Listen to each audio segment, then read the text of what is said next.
જય માતાજી, જીવન જ્યોત યુટ્યુબ ચેનલમાં આપનું સ્વાગત છે। આજે આપણે સાંભળીશું ઝાલાવાડની ધરતી પર બેઠેલી હાંપર વાવના ટોડાની માતા મેલડીની વાર્તા। જો આ વિડીયો આપને પસંદ આવે તો લાઈક, શેર અને સબસ્ક્રાઈબ જરૂર કરજો અને બાજુમાં આવેલા બેલ આઇકોન પર ક્લિક ન કર્યું હોય તો ક્લિક કરો કે જેથી અમારા નવા વિડીયોની જાણકારી આપને મળતી રહે। બોલો મેલડી માત કી જય। એક માં મેલડી જેમ વઢવાણમાં નકટી વાવની માં મેલડી બેઠી છે અને એવી જ આ માં મેલડી હાંપરના ટોડામાં બેઠેલી છે। તેને બેસાડનાર કોણ છે, તેને જગાડનાર કોણ છે, તેની આજે આપણે વાત કરીશું। માં તો માં જ છે। માં કડવા લીમડાને પણ માં મીઠો કરે છે। આ વાર્તા રાઠોડ કુળની છે। રજવાડાના સમયમાં ધાંગધ્રામાં ઠાકોર અમરસિંહ રાણાનું રાજ છે। આ રજવાડાની આ વાત છે। આમ રાણાના રાજમાં કાશીએ જાત્રા કરવા માટે ધાંગધ્રાથી સંઘ કાઢ્યો છે અને આ સંઘમાં સીતાપુર ગામનો એક ગાયક કલાકાર કે જે બ્રાહ્મણ હતો તે છે, જેનું નામ પ્રાણશંકર હતું। હવે ધાંગધ્રાના દરબારનો સંઘ હાલ્યો જાય છે। હવે એવું બને છે કે સંઘ હાલતો હાલતો કાશીનગરમાં પહોંચે છે। ત્યાં તેને ઉતારા અપાય છે અને રાતના ભજનની રમઝટ બોલે છે અને તેમાં એક 16 વર્ષની બ્રાહ્મણની દીકરી પણ હતી કે જે આ સંઘ જોવા આવી હતી। આ 16 વર્ષની દીકરીનું નામ ફૂલકુંવર છે। આ ફૂલકુંવર તો રૂપનો અવતાર છે। જાણે કે સ્વર્ગમાંથી અપ્સરા ઉતરી હોય કે કોઈ દેવી રમવા આવી હોય તેવું તેનું રૂપ છે। કાશીની બજારમાં આ બ્રાહ્મણનું ઘર છે। તેને આ ફૂલકુંવર નામની એક દીકરી છે। દીકરીને તો મા પર અપાર શ્રદ્ધા છે। માને તે ખૂબ જ માને છે, પણ ફૂલકુંવરના કોઈ પૂર્વજન્મના સંસ્કાર હશે કે તે માતાજીનું સતત ભજન અને સ્મરણ જ કરે છે। અને આ દીકરી રાજ સીતાપુર ગામના કલાકાર કે જે બ્રાહ્મણનું ખોડિયું છે અને તેને જોતા જ દીકરી તેને મનથી વરી ચૂકે છે। તે કહે છે કે હે મા દેવી, પરણું તો આ જુવાન સાથે જ પરણું, નહીં તો કોઈની સાથે નહીં। હું કુંવારી જ રહીશ, હું જિંદગી આખી કુંવારી જ રહીશ। આમ મનમાં વિચાર કરે છે કે મારા મા બાપને પૂછીને હું વાત નાખીશ। અને આમ મા બાપને પૂછીને જ્યાં વાત નાખી અને પ્રાણશંકરે કહેવાય છે કે મનમાં તો લગ્ન કરવાની ના પાડી અને વિચાર કર્યો કે હવે અહીંથી નીકળી જવાય, રોકાવાય નહીં, નહીતર મને પરાણે તેની સાથે લગ્ન કરાવશે। આમ હાયે હા તેને કરીએ રાખ્યું। કાંઈ વાંધો નહીં, આજે કરીશું, કાલે કરીશું, પરમ દિવસે કરીશું, અઠવાડિયે કરીશું, આવો વાયદો કરીએ રાખ્યો અને બીજે ત્રીજે દિવસે જ સંઘ ત્યાંથી રવાના થઈ ગયો। ધાંગધ્રા સંઘ પાછો આવવા માંડ્યો અને અઠવાડિયા પછી દીકરીએ તપાસ કરી ને ખબર પડી કે પેલો જુવાન તો દેખાતો જ નથી। તપાસ કરીને પૂછ્યું કે આ તો ધાંગધ્રા રાજનો સંઘ હતો, સંઘ તો પાછો હાલ્યો ગયો છે। અને દીકરીને હવે મનમાં થયું કે આ જીવનમાં હવે આ મૂર્તિઓ મને પાછો નહીં મળે। બીજા પુરુષ તો મને ભાઈ બાપ બરોબર છે। હું મારી માનું ભજન કરું છું તો મારાથી પાપ તો થશે જ નહીં। જેને મેં મનથી માન્યો હતો તે તો મને મૂકીને ચાલ્યો ગયો। હે મનવા, હવે તે મને ક્યાં ભેગો થાય? કાંઈ વાંધો નહીં, ભલે એ ધાંગધ્રા પહોંચે એ પહેલાં જ હું કૂવામાં પડીને કે વાવમાં કૂદીને મારા પ્રાણનો હું ત્યાગ કરીશ। અને એની પહેલાં જો એના ગામ ન પહોંચું ને તો હું ફૂલકુંવર નહીં।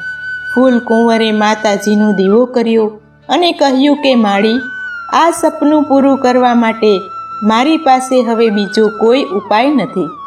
માં, આમ જો હું તારા નામનો દીવો કરું છું અને તારા નામની ચૂંદડી ઓઢી વાવની અંદર પડતું મૂકીને મારા પ્રાણ ત્યજી દઉં છું અને મને વેલો ભેગી કરજે માં જુવાન સાથે। તેને તો હું માર્ગમાં જ પકડી પાડીશ. ફૂલકુંવર હવે દેવી આગળ રુદન કરે છે, માતા પાસે રુદન કરે છે. આમ કરીને વાળ છૂટા મૂક્યા, કપાળમાં ચાંદલો કર્યો છે અને જુવાનના નામનું શેથામાં સિંદૂર પૂર્યું છે. હાથમાં ચૂંદડી પહેરી, માથે મોડિયો મૂક્યો, હાથમાં મીંઢોળ બાંધ્યું અને વિચાર કરે છે કે પેલા વાવમાં પડું તો કે ના, તો મારા મા બાપની મેળીએથી સોળે શણગાર સજીને પડતું મૂકું. પછી ફૂલકુંવર કાશીનગરના બ્રાહ્મણના તેના ઘરની મેળી માથે ચડીને સોળે શણગાર સજીને ચારે બાજુ નજર કરી અને માને કીધું કે હવે અહીંથી જ પડતું મૂકું છું, મને વેલી ભેગી કરજે, માં ધાંગધ્રા ભેગી કરજે. આમ કરતાં જ ફૂલકુંવરે પડતું મૂક્યું અને પડતા જ તેના પ્રાણ નીકળી ગયા. હવે તે પ્રાણ સતયુગનો તે સત્યો આત્મા ઉડ્યો આકાશમાં. આ બાજુ સંઘ ધાંગધ્રા હાલતો જાય છે અને હાલતા હાલતા જ્યાં ધાંગધ્રાના પાદરમાં પહોંચે ન પહોંચે ત્યાં તો દીકરીએ તેનો ભેટો કરી લીધો અને તેનો આત્મા હતો તે બ્રાહ્મણના ખોડિયામાં. એ કલાકાર જુવાનમાં મન મોહ્યું હતું ને, એના જ શરીરમાં તેને પ્રવેશ કરી દીધો. શરીરમાં પ્રવેશતા જ તેના ખોડિયામાં માતાનો વાસો થયો. દિવસે દિવસે શરીર મંડ્યું છે સુકાવા. એવું સુકાવા માંડ્યું છે કે જાણે તેને કોઈ રોગ થયો હોય. અને ધાંગધ્રામાં આ જુવાન દિવસે દિવસે ઓગળવા માંડ્યો છે. કાંઈ ખબર પડતી નથી. વૈદ્યોને બોલાવે છે, હકીમોને બોલાવે છે, પણ કાંઈ કારણ મળતું નથી. કોઈ દવા તેને લાગુ પડતી નથી. હવે એકવાર માતાના કોઈ જોશીડાને બોલાવ્યા છે, કોઈ જાણકારને બોલાવ્યા છે.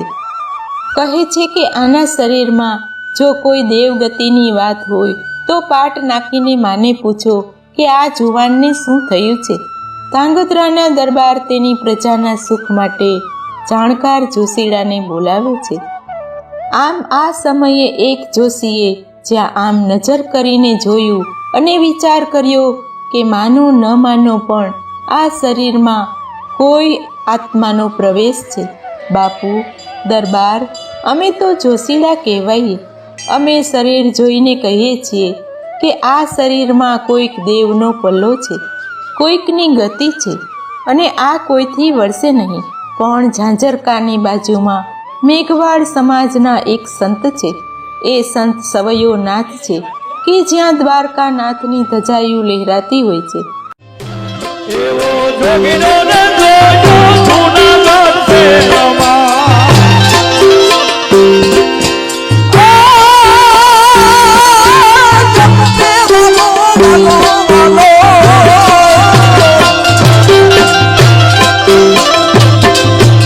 સંત તુલસીનાથનો અખાડો હોય એવો સમર્થ જોગીડો ઝાંઝરકામાં બેઠો છે. એ સંત સવૈયા નાથને બોલાવો ને તો જ હવે તેનો બેડો પાર થાય. હવે ધાંગધ્રાના દરબાર વાયક મોકલે છે. મારતે ઘોડે તે માણસો ઝાંઝરકામાં તેને તેડવા જાય છે. ઝાંઝરકામાં ધાંગધ્રાના માણસો આવે છે. આ સંત સવૈયા નાથનું નામ ચારેય બાજુ ગુંજતું હતું. તેના પગમાં પડીને માણસો તેને આવીને કહે છે કે હે બાપુ, ઝાંઝરકાના મહંતને અમારા પ્રણામ છે. તમને ધાંગધ્રાના ઠાકોર સાહેબ બોલાવે છે. બાપુ, અમે તમને તેડવા આવ્યા છીએ. શું કામ છે? એક જુવાનને ખબર પડતી નથી કે શું થયું છે. 3 મહિનાથી મંદવાડ છે અને જાણકાર જોશીડાએ એવું કીધું છે કે ઝાંઝરકાના સંતને બોલાવો ને તો જ આ જુવાન હવે બેઠો થાય એમ છે. અને આમ બાપુ, અમે તમને તેડવા આવ્યા છીએ. બાપુ આવવા માટે તૈયાર થાય છે. ઘોડાની ઉપર પલાણ કરે છે, માથે છડીદાર છે. આમ ઝાંઝરકાના ઓલિયા હાલ્યા છે. ધાંગધ્રા આવ્યા અને આવીને આમ નજર કરી ત્યાં તો ઠાકોર સાહેબની કચેરીમાં જુવાનને સુવડાવ્યો છે. અને સંત સવૈયાનાથ ધીમા ધીમા પગલાં ભરે છે કે જાણે દ્વારકાનો ઠાકોર હાલતો હોય, કે જાણે પોખરણગઢનો પીર હાલતો હોય. એટલે એવું જેનું તેજ છે. આમ ડગલા ભરતા ભરતા ઠાકોર સાહેબની કચેરીમાં પગ મૂક્યો છે. ધાંગધ્રા દરબાર ગાદીએથી ઊભા થઈ સંતને પગે પડે છે. બાપુ, આ જુવાનને પથારીમાં સુવડાવ્યો છે, તેની સામે તમે નજર કરો. એ જુવાનની જ્યાં પછેડી ઊંચી કરીને જોયું ને બાપુએ, તો સુકાઈને લાકડું થઈ ગયો હતો. તેની આંખો તકતકતી હતી અને બાપુએ જ્યાં તેના માથે હાથ ફેરવી 2 આંખ દબાવી કીધું, આંખ ઉઘાડતો, મારે જોવું છે કે તું કોણ છો. સંત સવૈયાનાથ તેને જગાડે છે. માથે હાથ સંતનો ફર્યો ત્યાં તો જેમ મદારી મોરલી વગાડે અને રાફડાની અંદરથી નાગ બહાર આવે, એમ સંતનો હાથ ફર્યો ત્યાં તો જીવ જાગૃત થયો. માથે હાથ ફેરવી સંત કહે છે, જાગ જાગ, તને ઝાંઝરકાનો સંત જોગી જગાડે છે. જાગ હવે જાગ, આજ તો તારા સારા નસીબ છે કે હું આવ્યો છું, નહીતર તને મરચાનો ધૂપ દેશે અને લોઢાની સાંકળો મારશે. જાગ જાગ, હવે તું કોણ છો? હું તને નિર્મળતાથી પૂછું છું, તું પણ મને એમ જ નિર્મળતાથી જવાબ આપજે. ત્યાં તો 3 મહિનાથી મળદું થયેલા દીકરામાં પ્રાણ ફૂટ્યા છે અને ધીમે ધીમે આંખ ઉઘાડી મરક મરક હસવા લાગી. કોણ છો? તો બોલે નહીં. દરબાર, દરબાર, લોટો ભરીને પાણી આપો, એને જમાડો. એક તાંસળીમાં 1.25 સેર દૂધ અને ચોખા લઈ ખીરનું ભોજન કરાવો. પણ કહે છે કે ઉઠ, તારે 3 મહિનાની ભૂખ છે, આજે ખા ખા, હવે ખા. તને ઝાંઝરકાનો જોગી જમાડવા આવ્યો છે, મારે તને જમાડવી છે. જે જુવાને 3 મહિનાથી એક અનાજનો દાણો નહોતો ખાધો ને, પાણી પીધું નહોતું, અને જ્યાં બાપુએ માથે હાથ ફેરવીને તાંસણી ભરીને 1.25 સેર ખીર દેવામાં આવી અને બાપુ ધીમે ધીમે માથે હાથ ફેરવતા જાય અને દીકરો ખાતો જાય છે. જમીને પાણી પીધું પછી બાપુએ કીધું કે હવે ધુમાડે ધૂપ કરો, અને ગુગળનો ધૂપ કર્યો. પછી ગુરુ તુલસીનાથ અને ગુરુ ગોવિંદનાથને યાદ કરીને, હે મારા અઘોરી બાવા, આજ તારો સવૈયો નાથ બેઠો છે, હાલ અઘોરીનો અખાડો જોવો છે. બાપુ આસન જમાવે છે. ધાંગધ્રાના દરબારને કહે છે કે હું તો નિમિત્ત માત્ર છું, આ તો નવનાથ મારું કામ કરશે. જાગ જાગ, હોંકારો પડ્યો છે.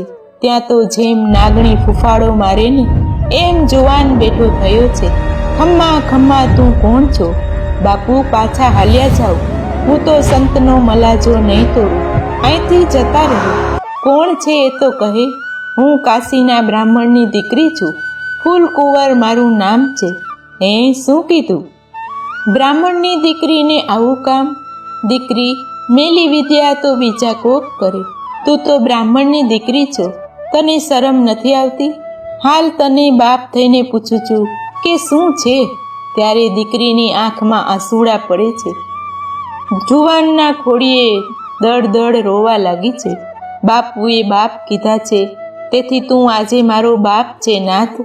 સાંભળ બાપ, હું કુંવારી હતી, આજ સુધી મેં કોઈ પુરુષનું મોઢું જોયું ન હતું.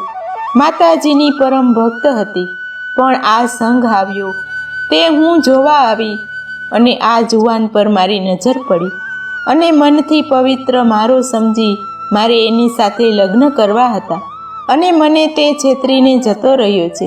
મારી સાથે તેને દગો કર્યો છે, મને વાયદો આપીને અહીંયા આવતો રહ્યો છે. આને મને છેતરી છે, એટલે મેં ઝાલાવાડનો માર્ગ પકડ્યો છે, એટલે મેં મારા માવતરની અગાસી પરથી પડતું મૂક્યું છે. આની પાછળ મીંઢોળ અને મોળિયો એના નામનો મેં મૂક્યો છે. ચૂંદડી પણ એના નામની ઓઢીને હું મરી છું. એને જીવતા તો ન પામી શકી, પણ મર્યા પછી પણ આ ખોડિયામાં મેં વાસો કર્યો છે કે આજે એ મારો નથી તો હું તેને કોઈનો નહીં થવા દઉં. એને લઈને જ હું જઈશ, તેને છોડીશ નહીં. હે ઝાંઝરકાના જોગી, તમે અહીંથી ચાલ્યા જાઓ, મારા રસ્તામાં આવશો નહીં. બેટા, મારી વાત સાંભળ, જો હું પણ તારો બાપ છું, આને તું મૂકી દે. હું મૂકીશ નહીં, તને સંતની દુહાઈ છે, મારા ભેગી હાલ. આ શું કામ તું આને મારસ?